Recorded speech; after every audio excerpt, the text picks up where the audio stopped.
Good morning and welcome to Sunday Morning Beers. Good morning, Doug. How many takes is this? More than enough. This better be the last one. Yeah, it better be. Yes. Tracy, Doug and Tracy with our very special guest, Lily the cat over there. Mm-hmm. And we're going to be having some questions for Lily in just a little bit. And we'll be taking your calls as well with questions for Lily. So get your questions ready. And we'll get to that in just a couple of minutes. First of all, let's talk about the very special beer that we have. It's a collaboration, which is all the buzz in the craft brewing world these days.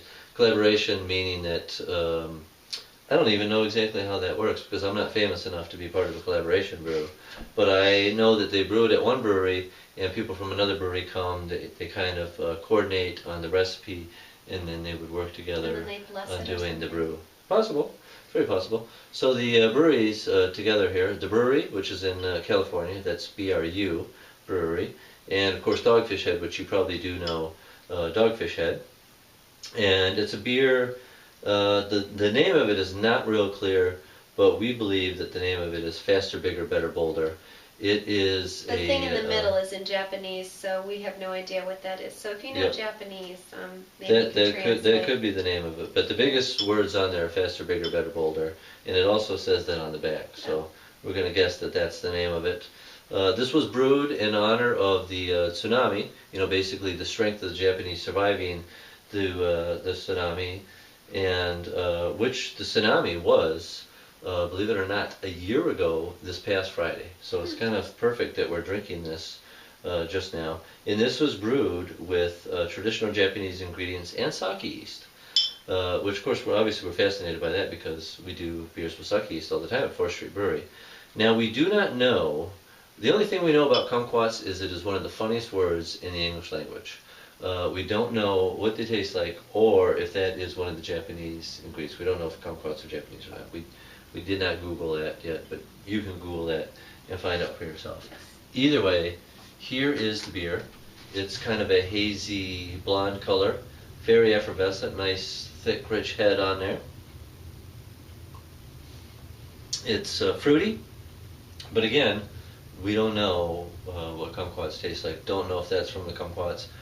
I kind of recognize the sake yeast flavor in there. It's dry.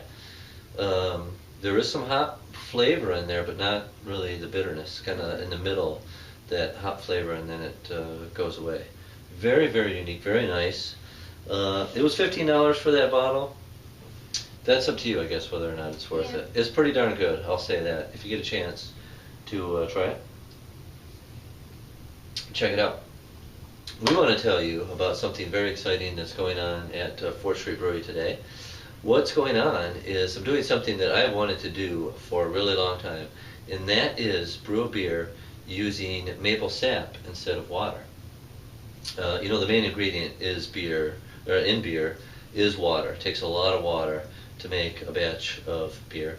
It takes a lot of maple sap to make a little bit of maple syrup, and a whole lot of work to do that as well.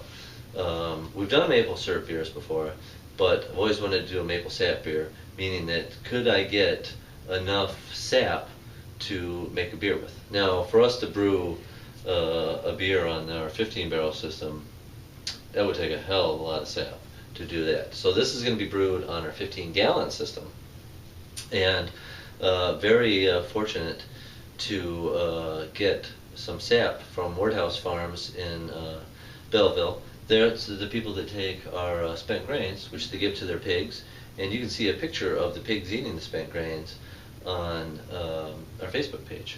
The spent grains are the grains left over from brewing, have some nice flavor and a lot of nutrients in them, but of course no alcohol or anything in there. Makes really good, healthy pig food. Mm-hmm. Other animals like it too, but definitely good for the hogs there.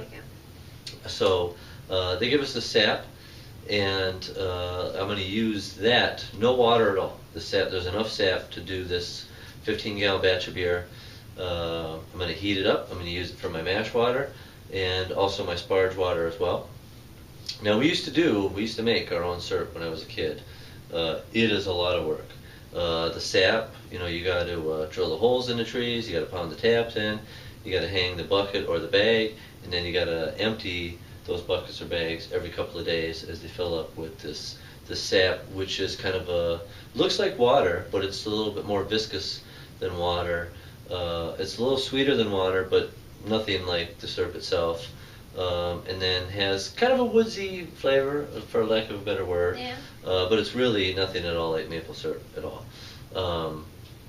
Lots of work, and then of course, like I said, you're boiling gallons and gallons of sap down to a little bit of syrup. So that's why real maple syrup is very expensive. Also why it's very good. It's a labor of love, well worth the effort and all that. So what's going to happen is this is going to boil down, not enough to turn into maple syrup, but it might pick up a little bit of maple flavor to it. It'll definitely boost the gravity because I was going to ask you that, if it's going to be a high alcohol yeah, syrup. well, it'll, we won't, it doesn't necessarily have to be, may or may not be, but, essentially you're, using a sugar water, which is just automatically going to boost the sugar content of it, which boosts the potential alcohol of it. So very excited about that. Brewing that today. If you come into the brewery today, ask about that. I'm sure it's going to smell really, really good. And probably be on tap, thinking like about a month from now. Okay. We'll say that's a safe bet on that. So something to definitely be excited about. Now, what about questions for Lily? Do you have a question for? Why don't you start us off with the questions for Lily? Well, Lily, how do you keep yourself so white? Bleach. I would never have guessed bleach. No. And what do you do most of the time during the day? What do you spend your day doing? Sleeping. Yeah. Sleeping. Actually, Jim from Saginaw phoned in a question, and he wants to know what Lily's favorite beer is. Lily, what is your favorite beer? Lily, what is your favorite beer?